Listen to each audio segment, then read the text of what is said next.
Olá, um bom dia para você. Foi aprovada nesta terça-feira no plenário do Senado uma alternativa para micro e pequenas empresas terem crédito mais barato. É a Empresa Simples de Crédito.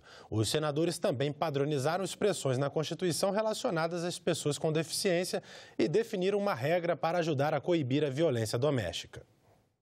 O plenário aprovou proposta que obriga agressores, nos casos de violência doméstica, a pagarem todos os custos relacionados aos atendimentos de saúde e de segurança às vítimas.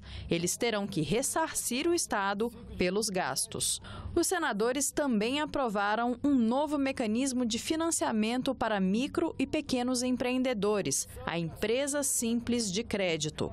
O objetivo do projeto é dar mais uma alternativa de acesso a crédito com um custo mais baixo para pequenas empresas e microempreendedores. E hoje nós estamos coroando de êxito a aprovação da Empresa Simples de Crédito, com o único objetivo: reduzir as taxas de juros que são abusivas no Brasil. O povo brasileiro não aguenta mais ter uma situação de 12 milhões de brasileiros estarem desempregados e os bancos continuarem cobrando uma taxa de juros positiva tão elevada, tão escorchante como a que nós temos no Brasil. Estou votando sim nessa matéria, é importante para abrir a expectativa de geração de novos empregos no Brasil. É lógico que todas as vezes que a gente potencializa a micro e pequena empresa, nós estamos ajudando e colaborando a que se tenha negócios no Brasil e se gere emprego. Os senadores aprovaram ainda a padronização na Constituição, as menções a pessoas com algum tipo de limitação física ou intelectual. Pela proposta de emenda, expressões como pessoa portadora de deficiência ou portador de deficiência serão substituídas por pessoa com deficiência. A PEC vai agora para a análise da Câmara dos Deputados. A Comissão de Infraestrutura realizou nesta terça-feira audiência pública sobre a atuação da Agência Nacional de Mineração na aplicação da Política Nacional de Segurança de Barragens. Relatório produzido pela Comissão de Desenvolvimento Regional e Turismo do Senado no ano passado aponta que o Brasil possui mais de 70 mil barragens, mas apenas 24 mil estão cadastradas. Do total, 700 estão com alto risco de rompimento. Em audiência pública na Comissão de Infraestrutura, o diretor da Agência Nacional de Mineração, Vitor Froner, disse que o fortalecimento da agência é essencial para evitar tragédias. Precisamos continuar, precisamos perseverar na busca do aprimoramento dos mecanismos de regulação para que tragédias dessa natureza e dessa extensão não se repitam nunca mais. Não basta tão somente criar leis, e eu disse numa outra oportunidade nessa casa de que a melhor lei do mundo, se não tiver quem opera a lei, ela é inócua, ela não serve para nada. Então precisamos efetivamente fortalecer o órgão regulador, dotar das condições que ele precisa para efetivamente cumprir aquilo que os legisladores determinaram na lei. O diretor destacou que a Lei de Segurança das Barragens só poderá ser executada caso alguns pré-requisitos sejam cumpridos. A tragédia de 25 de janeiro escancarou as deficiências que nós temos. Escancarou. Né? Nós precisamos ter orçamento, nós precisamos complementar a estrutura da agência, porque ela foi concebida dentro de uma política de não aumento de despesa. Então, nós precisamos definir a questão orçamentária, precisamos complementar a estrutura, precisamos buscar equiparação salarial com as demais agências. Desde a promulgação da lei, da Política Nacional de Segurança de Barragens, nós não tivemos nenhum concurso que permitisse nós dotarmos o órgão fiscal daqueles profissionais com o perfil de competência necessário para executar a fiscalização. Além da Agência de Mineração, são responsáveis pela fiscalização das barragens a Agência Nacional de Águas e a de Energia Elétrica. Representantes das duas serão ouvidos pela comissão nas próximas audiências públicas. Hoje é o primeiro encontro. Posteriormente, nós vamos tratar desse tema novamente com maior profundidade, num debate com a participação de técnicos, de especialistas. E eu gostaria, desde já, contar aqui com a presença da agência, que é fundamental. Vamos conferir agora a programação nas comissões do Senado para esta manhã. Às 9 horas, na Comissão de Desenvolvimento Regional e Turismo, vai ser realizada a audiência pública sobre os programas prioritários da Superintendência de Desenvolvimento da Amazônia, a SUDAM, e da Superintendência da Zona Franca de Manaus, a SUFRAMA. Na Comissão de Assuntos Sociais, o destaque da pauta é o projeto que torna mais fácil o recebimento do benefício de prestação continuada para pessoas que tenham renda mensal de até 60% do salário mínimo. Às 10 horas, na Comissão de Constituição e Justiça, pode ser votado o projeto para destinar valores arrecadados com o combate ao tráfico de drogas ao tratamento de dependentes químicos. Às 11 horas, na Comissão de Agricultura e Reforma Agrária, o presidente do Instituto Nacional de Colonização e Reforma Agrária, o INCRA, vai apresentar os objetivos e programas do órgão para os próximos 2 anos. E às 11h30, na Comissão de Meio Ambiente, os senadores podem analisar projeto que proíbe a venda de animais de estimação, fora de estabelecimentos comerciais. A CPI de Brumadinho aprovou nesta terça-feira o plano de trabalho apresentado pelo relator, senador Carlos Viana. Também foram aprovados requerimentos de convocação de depoentes e de troca de informações com órgãos públicos. O ex-presidente da Vale, Fábio Schvartsman, foi reconvocado para falar na comissão na quinta-feira da semana que vem. E foi aprovada ainda a ampliação da abrangência da CPI, que passa a ser CPI de Brumadinho e Barragens. Essa CPI fosse a CPI de Brumadinho e Barragens. Haja vista a urgência com que os assuntos precisam ser tratados e envolver outras situações que nós não podemos delas nos omitir. Na reunião, foi aprovado também o plano de trabalho apresentado pelo relator, senador Carlos Viana, incorporando as sugestões dos integrantes da CPI. No cronograma, estão previstas audiências públicas para as 2 etapas de trabalho. A primeira, destinada a investigar as causas da tragédia de Brumadinho, e a segunda etapa, que deverá estar focada na investigação de lacunas e falhas na atuação de órgãos públicos, como a Agência Nacional de Mineração e a Agência Nacional de Águas, na recomendação de uma nova estrutura de fiscalização e de mudanças na legislação. Serão realizadas também vistorias in loco em barragens de alto risco. As primeiras barragens já são do plano apresentado pelo relator, ou seja, são as primeiras diligências apontadas para serem feitas em Minas Gerais. Na verdade, a diligência a mais que estamos sugerindo aqui é da barragem Mário Cruz, localizada no município de Pedra Branca do Amapari, no estado do Amapá, que é uma barragem de rejeito de minérios das empresas Anglo América, maior multinacional do planeta de exploração, maior multinacional de exploração mineral do planeta, e da empresa Zamin. A CPI aprovou ainda uma série de requerimentos. Alguns são destinados a compartilhamento de informações e provas com a força-tarefa que investiga o desastre e outros solicitando informações e imagens. Foram aprovadas ainda as convocações de diversos depoentes e foi requisitada a ajuda de especialistas à CPI. Estão sendo convocados 3 auditores da Tuvisud, 8 engenheiros e geólogos da Vale, 3 gerentes das áreas mais importantes, 4 diretores que têm responsabilidade direta sobre a gestão de riscos e as operações da empresa. Um deles, inclusive, é envolvido em todo o caso lá de Mariana. Ele já está citado no primeiro desastre e também nos acompanhamentos das autoridades. O ex-presidente da Vale, Fábio Schvartsman, virá depor a CPI na quinta-feira, já apresentou, mas de acordo com os resultados do depoimento, ele poderá ser novamente chamado para confirmar as declarações e esclarecer os pontos que ainda restarem. Que sejam convocados para prestar esclarecimentos na CPI os dirigentes da empresa Anglo América do Brasil, o senhor Wilfred Bilgin, e o diretor da Zamin Amapá Mineração, o senhor Murri Bhatia, para esclarecer as informações da situação da barragem de Mário Cruz, localizada no município de Pedra Branca do Amapari.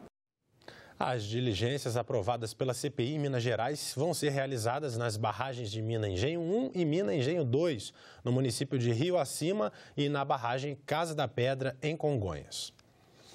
O senador Alessandro Vieira entregou nesta terça-feira o pedido de criação da CPI dos Tribunais Superiores na Secretaria-Geral da Mesa do Senado.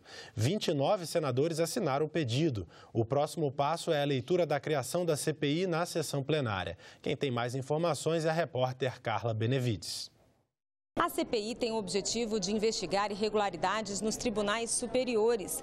Mas, em entrevista ao programa Roda Viva da TV Cultura, o presidente do Senado, senador Davi Alcolumbre, disse que esse não era um bom momento para a criação dessa comissão parlamentar de inquérito. Ele explicou, inclusive, que há questões regimentais que poderiam atrapalhar a criação da CPI. Nesse documento que foi protocolado na Secretaria-Geral da Mesa, é elencado 13 itens, muitos deles, pelo entendimento dos consultores e da própria mesa e de boa parte dos senadores, dizem respeito à questão jurisdicional do Supremo Tribunal Federal e do Superior Tribunal de Justiça. E outros, teoricamente, teriam sim fatos determinados para a apuração. Existe nessa consultoria e nesse levantamento prévio em relação aos 13 itens elencados para a constituição dessa comissão, o entendimento de parte da consultoria e dos advogados do Senado que não existe na sua totalidade os fatos determinados apresentados no requerimento. O que é que ficou definido? Ficou definido que está sendo feito uma análise prévia em relação a esses outros temas e a próxima decisão em relação a partir desse parecer que será apresentado para a mesa diretora do Senado, a possibilidade de darmos continuidade nesse requerimento, com as 29 assinaturas suprimindo os fatos que foram imputados, ou a possibilidade de começarmos a recolher um novo requerimento com os fatos que a consultoria achar que existe sim fatos determinados em relação a essa comissão assinada pelos senadores. Nós temos convicção que os fatos elencados atendem aos requisitos. Importante que, apesar de toda a pressão que estão sofrendo os senadores e senadoras, você já tem o reconhecimento de que temos o número de assinaturas e que temos fatos determinados. Se alguém quer discutir um ou outro fato, isso é uma questão que fica em aberto. O que nos interessa é instalar essa CPI e garantir a investigação que o Brasil espera há muito tempo. Não são fatos de hoje, se acumula há décadas. E a CPI dos Tribunais Superiores é o tema da nossa entrevista de hoje. O senador Jorge Cajuru, líder do PSB, é um dos signatários da CPI. Ele conversou com a jornalista Renata de Paula sobre o assunto. A CPI, que pode investigar os tribunais superiores, é o tema da nossa conversa com o senador Jorge Cajuru, de Goiás, líder do PSB no Senado e um dos signatários do requerimento de criação da CPI. Seja bem-vindo, senador. Eu que lhe agradeço, Renata de Paula, que, aliás, sabe fazer pergunta, o que é difícil no jornalismo hoje. Brasileiros e brasileiras, vossas excelências, meus únicos patrões, um prazer estar aqui na TV Senado, de gigantesca audiência nacional, neste bom programa que tem a palavra que eu mais gosto, argumento. Senador, muito obrigada. Por que o senhor acredita que você uma está CPI... rindo porque eu sou meio louco, é isso? Não. Eu sou meio diferente para dar entrevista, não? Não, é só por receber o elogio, assim, tão espontaneamente. Ele é sincero. Por que o senhor acredita que uma CPI para investigar as cortes superiores é necessária? Ela é necessária porque agora mesmo, Renata, senhoras e senhores, lia uma postagem do general Girão, onde ele disse: os direitos são iguais. Se o Supremo Tribunal Federal tem todos os direitos para nos investigar e amanhã julgar, essa casa, o Senado Federal, tem o mesmo direito. Por que que o Supremo Tribunal Federal e os tribunais, em suas maiorias, porque eu nunca generalizo, se consideram acima do bem e do mal, intocáveis e inatacáveis? Não se trata de revanchismo contra este ou aquele poder.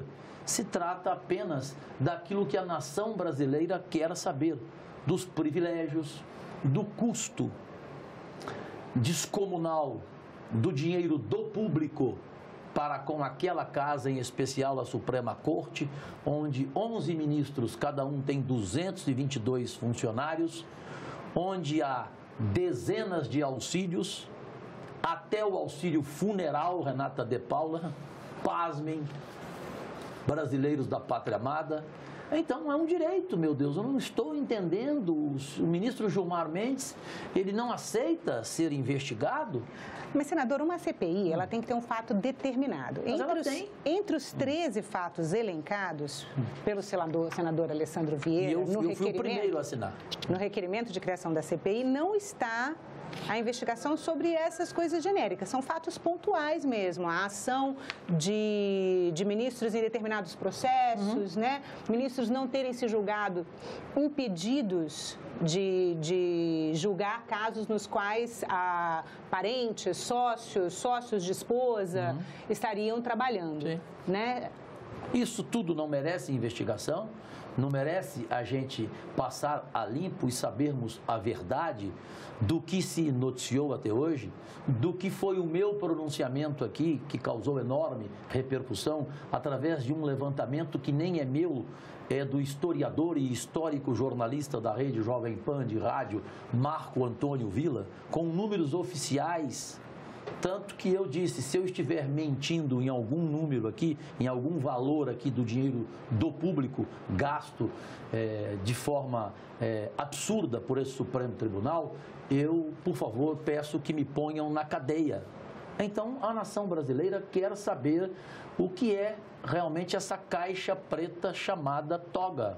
Daí o nome CPI da toga, agora denominada CPI da Lava Toga.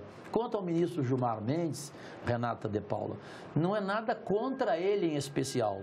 O problema é as reações, a reação dele, esse é o maior problema, e o movimento que ele faz aqui dentro do Senado para não acontecer esta CPI da toga. Que movimento, senador? Movimento político, evidentemente, né? Tanto que o presidente Davi Alcolumbre, que eu tanto gosto e tanto respeito, no Roda Viva da TV Cultura, eu não sei se você assistiu, Renata de Paula, e vocês aí de casa, do outro lado, categoricamente ele afirmou que não haverá esta CPI porque ele não quer conflitos entre os poderes. Não se trata de conflito entre os poderes. O senhor não acredita na possibilidade de uma crise institucional provocada por essa investigação? Por qual motivo? Então, significa que o Supremo está acima de Deus. Porque eu acho que só não pode ser julgado neste mundo Deus, nosso Criador. Exceto Deus, todos podem ser, evidentemente, investigados. Né? Eu usei adjetivos fortes contra o ministro Gilmar Mendes, mas eu não generalizo. Lá dentro do Supremo Tribunal, eu respeito 7 ministros. 7. E eu ponho a mão no fogo até por eles. Eu não respeito Gilmar Mendes, Lewandowski, Alexandre Moraes e mais um que eu me esqueci agora. São 4. 4 eu não respeito. 7 eu respeito, portanto eu respeito a maioria lá. E essa CPI vai mostrar se eu tenho razão ou não. Se 4 deles não deveriam estar lá, como eu acho que não deveriam ocupar esse cargo tão importante, tão soberano e tão supremo. O requerimento para a criação da CPI não trata só do Supremo. Não. Né? Outras cortes pelo Tribunal Superior do Trabalho também. O que o senhor considera... E não é uma devassa, de forma alguma. O que o senhor considera mais grave hoje em relação à atuação das cortes superiores no país? Renata de Paula, todos e todas no Brasil sabem, comentam, alguns dizem até ter provas de que centenas de sentenças neste país são compradas. Ou seja, isto configura-se o quê? Corrupção, perfeito? Suborno, né? Achaque, né? Então, isso é um ponto grave. Outro ponto, de que forma não aconteceu o impeachment do ex-presidente Michel Temer? Né? Como foi este julgamento no Supremo Tribunal? Na semana passada, como foi o julgamento 6-5, a necessidade do voto Minerva do ministro Dias Toffoli? Qual foi o motivo O senhor está falando da votação que remeteu à Justiça Eleitoral. Qual foi o motivo de remeter para a Justiça Eleitoral algo que todos queriam na Justiça Comum, na Justiça Federal? O Brasil inteiro queria. O país inteiro ficou surpreso. Caixa 2, né? Então, é a questão de Caixa 2 e a questão de crimes em campanhas eleitorais, correto? Desde 2010. Então, eu te juro, Renata de Paula, eu estou, assim, aturdido ao ver aqui no Senado Federal reações de que vai haver uma crise política neste país, que isto vai prejudicar a reforma da Previdência. São assuntos totalmente diferentes. É uma CPI com parlamentares que deverão trabalhar com isenção, nunca, repito, com revanchismo, com documentos cabais, com provas irrefutáveis e fazer questionamentos naqueles que serão convocados a depor aqui nesta CPI, se ela acontecer. Senador, o senhor tem uma atuação muito forte nas redes sociais, canal no YouTube, Facebook, Twitter. Só 30 redes sociais. 30 redes sociais, eu não vou enumerar todas, senador.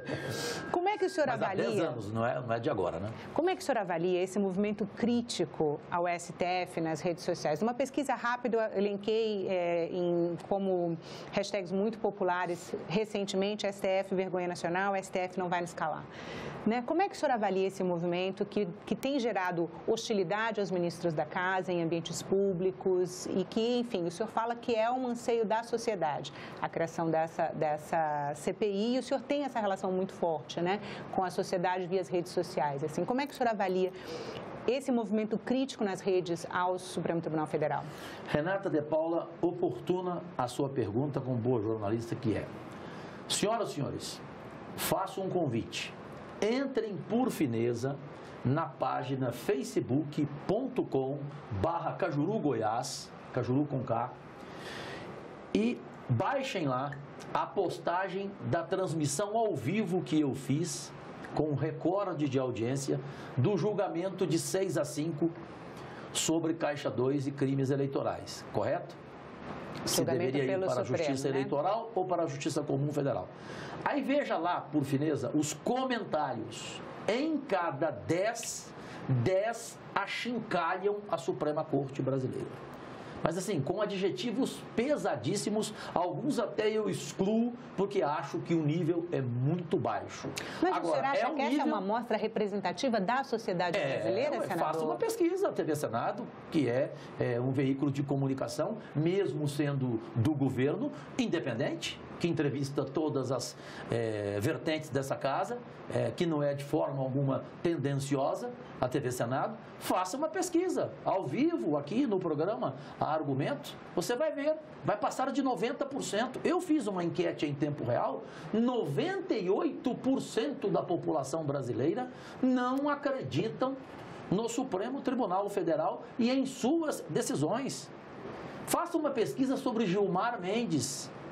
Nelson Rodrigues, se estivesse vivo, ele diria que a única unanimidade que não é burra é aquela que define o Gilmar Mendes, que se sente ofendido, no caso por mim. Sim, mas Vossa Excelência, o senhor durante o julgamento, ao proferir o seu voto, o senhor chamou um homem digníssimo deste país, o procurador Dalton Dallagnol, da Operação Lava Jato, de gangster. Como é que pode um ministro do Supremo Tribunal chamar um colega, um procurador sério, inquestionavelmente honrado, chamá-lo de gangster? Se ele tem esse direito, por que eu não tenho o direito de usar um adjetivo quase próximo deste a ele? Senador, muito obrigada pela entrevista. O espaço desse é precioso. A gente conversou e me entrevista mais aqui na TV Senado, porque dá audiência mesmo, hein? O Ronaldo Caiado me disse, o ex-senador, hoje governador de Goiás, Cajuru, não ignore a audiência da TV Senado. Eu fiquei conhecido, Cajuru, no Brasil inteiro por causa da TV Senado. Palavras de Ronaldo Caiado. Como eu não sou ignorante, Renata de Paula, embora a ignorância seja a maior multinacional do mundo, eu respeito a TV Senado, eu que agradeço. Muito obrigada, senador. E nós ficamos por aqui. Você pode rever as reportagens desta edição na nossa página na internet, senado.leg.br/TV. Muito obrigado pela sua companhia e continue sintonizado aqui na TV Senado.